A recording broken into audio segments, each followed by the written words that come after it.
official title is that you are a clinical psychologist and a professor at the University of Toronto. You've written 2 books, one called Maps of Meaning and the best-selling 12 Rules for Life, which is currently being translated into 40 languages. But this description does not capture what you've become, which is a kind of phenomenon. When I was reading 12 Rules for Life in a cafe in the locker room of my gym, it was sitting out on a bench, people were coming up to me and saying, "This book saved my life." And yet there are other people in the country, including some of my fellow journalists, who insist that you are actually a gateway drug to the far right. So I'm excited to be here with you, not the myth of you, but with the man. And I'm hoping we can use this hour or so to talk about your views on meaning, on gender, on feminism, God, higher education, and I'm sure we can solve all of that in under an hour. So I want to start with the book 12 Rules for Life, which I'm hoping some of you have read. Here are some of the messages in that book. Gender isn't a social construct. People should strive for meaning in their lives, not happiness. Life is suffering, but there are ways to transcend it. Stand up straight, make your bed. Now, all of this to me seems pretty commonsensical. And yet, I don't think that there is a Canadian in the world that I've read more think pieces about. I don't think it's a stretch to say that you are sort of the most loved and loathed public intellectual in the Western world at the moment. So I'm wondering if you can talk a little bit about what that's like and your understanding of it. You've just come from 2 days in Vancouver where, on an event with Sam Harris, talking for over 2 hours about the question of truth, and 5,000 people showed up to those events. Not exactly a sexy Beyonce concert. What's going on? How do you understand it and your place in it? Well, I think you don't want to underestimate the role that technological transformation is playing in this. You know, I've been thinking about YouTube and podcasts quite intensely for about 2 years. So I started putting my university lectures on YouTube in 2013. And I did that for a variety of reasons, mostly curiosity, and the drive to learn. And I've found that if I want to learn a technology, the best way to do it is to use it. And I'm always learning new technologies because, well, not that that makes me particularly unique, but, and I had some success with my lectures on public television in Canada. So I did some lectures with a series called Big Ideas on Canadian public television. And there was about 200 of those lectures, and I did 5 of them. 200 done by 200 different people, but I did 5 of them. And they were regularly in the top 10 of the most viewed lectures. And so I knew that there was some broader market for, let's say, ideas. And I thought, well, I might as well put my lectures up on YouTube and see what happens. And then by April of 2016, I had 1 million views. And I thought, the only reason people are watching these is because they want to watch them, because they're actually really hard. And 1 million of something is a lot.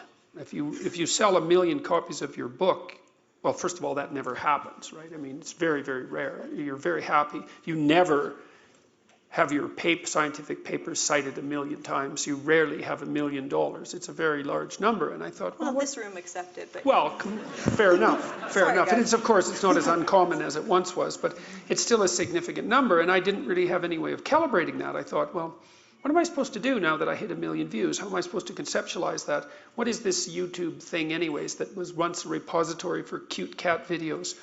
And what does it mean to have 1 million views on it? And I thought, and so I really started to think about it because, you know, and there were a lot of people commenting as well, and they were into the lectures and following them avidly.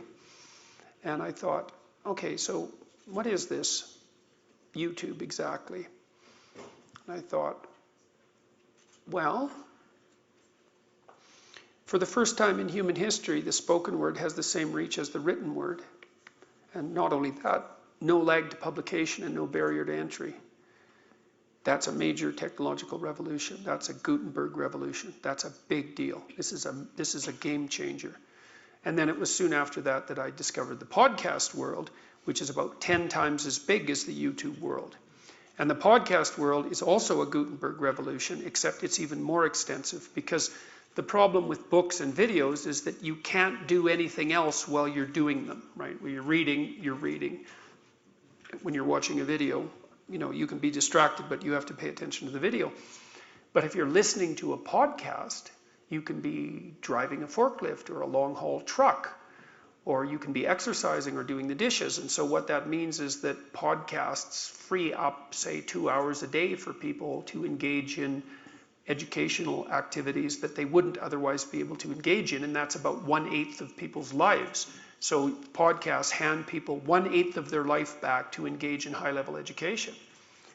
So then I thought, well, people actually want to do this. There's a massive market for high-level intellectual engagement that's much deeper and more desperate, let's say, than anyone suspected. We really saw that in Vancouver. You know, I mean, the discussion I had with Sam Harris, the 2 discussions, we talked about the relationship between facts and values. Was really and science and religion more peripherally, but the dialogue was conducted at the level, I would say, approximately at the level of a pretty rigorous PhD defense. And we were only supposed to talk for an hour and then go to Q&A, but the crowd didn't want us to stop. And so we talked the first night for 2.5 hours and the second night for 2.5 hours, and the crowd was 100% on board the entire time. And it wasn't because Sam was winning or I was winning. Neither of us, in fact, were trying to win. We were trying to learn something, and we were actually trying to learn something. We weren't just pretending to do that. And you know, the place erupted at the end. And I think one of the things I've realized in the last couple of days as I've been thinking this through is that the narrow bandwidth of TV has made us think we're stupider than we are. And so people have a real hunger for deep intellectual dialogue, and that can be met with these new technologies, and that has revolutionary significance, and that's starting to unfold. I wonder about, you love to quote this line, this Nietzsche line, that anyone who has a why to live for can endure almost any how. Yeah. What's your why? What is driving you? You are the most busy man. I mean, to get you here, you know, I think you're like wherever you were last night, in Portland tomorrow. Like, I don't know how you're alive, frankly, right now. What is driving you? Like, what is this relentless drive? What are you pushing toward? I'm trying to, well, when I spent 15 years writing the first book I wrote, which is called Maps of Meaning, and it's akin to 12 Rules to Life, although it's a much more difficult book. The audio version of that book is out now, by the way. It's been out since June 12th, and I would, if you like 12 Rules or you were interested in it, then you could try that. I think the audio version is much more accessible because it's a difficult book. Getting the cadences of the sentences right is an aid to comprehension. I spent 15 years writing that book, about 3 hours a day writing, and a lot more time reading. And I was interested in solving a problem, which was, I was interested in the great atrocities of the 20th century, the ones that were committed on the right and the ones that were committed on the left, but I was interested in that psychologically. And what that meant was, had I been there, what could have I done to not participate? And so that's what I've been trying to figure out. Because for me, what happened in Nazi Germany and what happened in the Gulag Archipelago and in Maoist China, many places, was sufficient definition of hell. Convincing as well. And I wanted to understand what the opposite of that was. And not sociologically or politically or economically, because I think that in the final analysis, those levels of explanation are insufficient. But psychologically, how is it that you must conduct yourself in the world so that if the opportunity to participate in such things arises, you won't? And, you know, when the Holocaust museums went up, there was a motto that went along with them, which was never forget. And I thought, yeah, fair enough, but you can't remember what you don't understand. And so I wanted to understand it, but I wanted to understand it. You see, when people read history, they either read it as a detached observer, or they tend to read it as, well, maybe the heroic protagonist. People like to imagine that they would be Schindler in Schindler's List, but that's wrong. So because the probability that you'll be the perpetrator is much higher, especially merely the perpetrator who's ensconced in silence when silence is not the appropriate thing. So I wanted to, having figured out what constituted hell and the pathway to that, which would be, I suppose, the cowardice and resentment that produces either complicitness in those events or failure to oppose them when they emerge, I wanted to understand what the opposite of that was. Because I think that's what needs to be learned from what happened in the 20th century. And so that's why I wrote Maps of Meaning, was to understand that and to lay out what the opposite was. And then that turned out to be extremely helpful to me and then to the people I started to teach about that, because it's useful to know what the opposite of hell is. And I've been teaching those things to people since 1993, so that's 25 years. And the response from the students has always been the same sort of response that I'm getting now, absent some of the negative characterizations, let's say, which have emerged for particular reasons. But the students have always said one of two things, and this is the vast majority of them. This isn't cherry-picked responses. It's been the same everywhere. They tell me, and this is the same response I get from my audiences now too, is they say, you've given me words to explain things, to explain and understand things that I always knew to be true, or I was in a very dark place for one of the 7 reasons that people might be in a dark place: alcohol or drugs or failure of relationships or lack of vision or nihilism or hopelessness or depression or anxiety, all the pitfalls that people can encounter. And I've been developing a vision for my life and trying to adopt responsibility and trying to be careful with what I say, and things are way better. And that's what drives me. So, it's so interesting watching what's happening, because, you said I'm the most loathed and the most loved man. It's like I'm loathed by a very small percentage of very noisy people. And so, and there are people who either don't or haven't or won't or take a look at what I'm doing, partly because it doesn't fit within their conceptual scheme. Whenever I'm interviewed by journalists with that have the scent of blood in their nose, let's say, they're very willing and able to characterize the situation I find myself in as political. But that's because they can't see the world in any other manner than political. And the political is a tiny fraction of the world, and what I'm doing isn't political. It's psychological or philosophical or theological. The political element is peripheral. And if people come to the live lectures, let's say, that's absolutely self-evident. That's not what they're about. That isn't why people are there. That isn't what they talk to me about afterwards.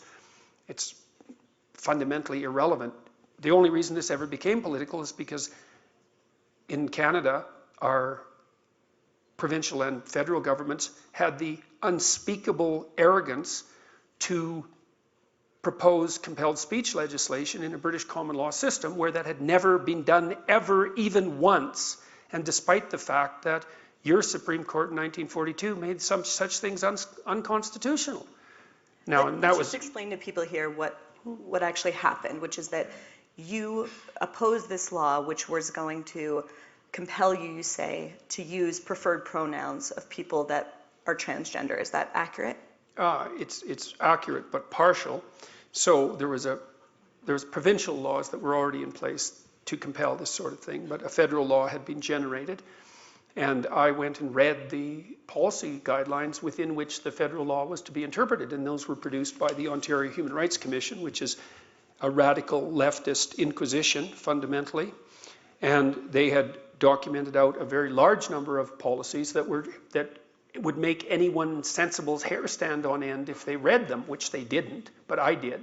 And not only did I read them, I understood them. And having read them and understood them, I made videos. Just one night, I got up at about 3 in the morning because it was really bothering me for a variety of complicated reasons, including the fact that a number of my clinical clients had been bullied into states of ill mental health by radical social justice warriors at their various workplaces. And this was long before I was embroiled in any of this controversy, by the way, so it wasn't a sampling bias. And so, and at the same time, the university, my university, had the gall, the unmitigated gall, to mandate unconscious bias retraining for their human resources staff, despite the fact that unconscious bias measurements are not reliable or valid, even by the testimony of their formulators, and despite the evidence that there's no data whatsoever lending unconscious bias retraining programs even the vaguest shred of credible outcome. So I made these videos, and because I was annoyed about this, and I thought, well, what'll happen if I make a video? So this is one of the things that I feel, or maybe you can answer it for us. I feel because of this incident, you are often characterized, at least in the mainstream press, as being transphobic. If you had a student come to you and they said to you, I was born female, I now identify as male, I want you to call me by male pronouns, would you say yes to that? Well, it would depend on the student and the context and why I thought they were asking me and what I believed their demand actually characterized and all of that. Because that can be done in a way that's genuine and acceptable, and in a way that's manipulative and unacceptable. And if it was genuine and acceptable, then I'd have no problem with it. And if it was manipulative and unacceptable, then not a chance. So, and you might think, well, who am I to judge? Well, first of all, I am a clinical psychologist, and I've talked to people for about 25,000 hours. And so, and I'm responsible for judging how I'm going to use my words. I judge it the same way that I judge all the interactions that I have with people, which is to the best of my ability and characterized by all the errors that I'm prone to. So, you know, I'm not saying that my judgment would be unerring, but I have to live with the consequences, so I'm willing to accept the responsibility. So, but also to be clear about this, that never happened. I never refused to call anyone by anything that they had asked me to call them by. And so, although that's been reported multiple times, it's a complete falsehood. And it had nothing to do with the transgender issue as far as I was concerned. And besides that, if it had only to do with the transgender issue in Canada, the probability that this would have had the impact that it had is zero. So that wasn't about that at all. It was about something far deeper and far more insidious. And everyone knew it, which is why it didn't go away. What should have happened is there should have been a bit of controversy around it, maybe even a protest, and everyone's attention should have gone away like a week later. And that didn't happen even a little bit. So there's more going on here than, as I knew, there's far more going on here than this little bill would have revealed. One of your rules in 12 Rules for Life is, I hope I'm getting this right, choose your words carefully. It'd be ironic if I got that one wrong. Be precise in your speech. Okay, be precise in your speech. Which is, you know, you got it right. Okay, sort of. Yeah, well, you got the gist of it. That's the crucial thing. One of the things that's happened to you in the past 2 years is that every utterance of yours, and Caitlin alluded to this in her introduction, is analyzed, maybe manipulated. How do you live with that reality? Well, how do you even have the confidence to sort of continue to, from my perspective, rush into the breach on all sorts of what have become third rail issues, knowing that so much of what you say is going to be mischaracterized? And then I have a follow-up to that. Well, I mean, about 25 years ago, 30 years ago, maybe 1985, I guess that's, how far long ago is that? It's a long time. Some years. Yeah. I decided that I was going to be very careful with what I said. Like I noticed when I was thinking through some of these ideas that I already described, trying to understand what tilted people towards vengefulness and cruelty. I was contemplating that personally, you know, what would tilt me towards that, or what did tilt me towards that. And at the same time, I developed an acute awareness of my speech. It was part of, because I'd asked a question, and when you ask yourself a question, if you really ask a question, is you start thinking up the answer, whether you want to think it up or not. And the answer that you might generate might bear very little resemblance to the answer that you would like to generate. And I'd asked myself a question, which was, well, what's the pathway out of this hell, let's say, and how might I be tangled up in that? And one of the things I started to realize was that I wasn't very careful with what I said, and that seemed in some way to be related to that. It's not surprising, because you know, it's not really obvious that the Nazis, for example, were all that careful about what they said in terms of its relationship to the truth. Quite the contrary, and the same with the ideologues in the Soviet Union. And so the idea that there was some relationship between carelessness in speech, lies and deception and that sort of thing, or self-aggrandizement, or any of the things that you can indulge in if you're careless with your speech, and the weakening of your character to the point where you might get tangled up in great and terrible sociological movements. That seemed to me to be reasonable. And many people had commented on that, like Solzhenitsyn, for example. And so I started to experience discomfort with what I was saying. And what seemed to happen was that I started to realize and could feel it. I was reading Carl Rogers at the same time, and he actually suggested that psychotherapists pay attention to exactly this sort of thing. I started to understand that many of the things I was saying weren't true. I didn't really believe them. They weren't really my thoughts. They made me feel weak when I said them. Can you give an example? That's a good question. Can I give you an example? Oh, maybe I would engage in an argument with someone at a bar on an intellectual issue for the purpose of displaying my intellectual superiority, or at least hypothetically displaying it, you know. So, you know, sometimes people like to argue, and they like to argue because hypothetically they would like to win. So you don't mean, though, that you were mouthing platitudes? Oh, sure, I was doing that. Okay. Yeah, definitely. Oh, yes, all the time. And sometimes they weren't even platitudes, you know. They might have been things that I picked up in books that weren't cliches, but they weren't mine. I didn't have any right to them. Like, just because you read something doesn't mean you have a right to it. You have to understand it, and understanding something that's deep means a deep transformation. It means you have to live it. And so just because you know a philosophical concept and you can say it doesn't give you the right to utter it as if it's yours. You have to earn that. And I was a smart kid, and so my head was full of ideas that I hadn't earned, and I could lay them out, but that doesn't mean they were mine or me. And so there was a falsity in expressing them. And so I couldn't tell for a while, because I would say things and part of me would be all critical about what I was saying. You don't believe that. That's not accurate. It's kind of a lie. They was saying that to almost everything I said. And I took a risk. I thought, okay, I'm going to assume that the part of me that's critical about what I'm saying is right. Even though that was terrible, because often it meant I could hardly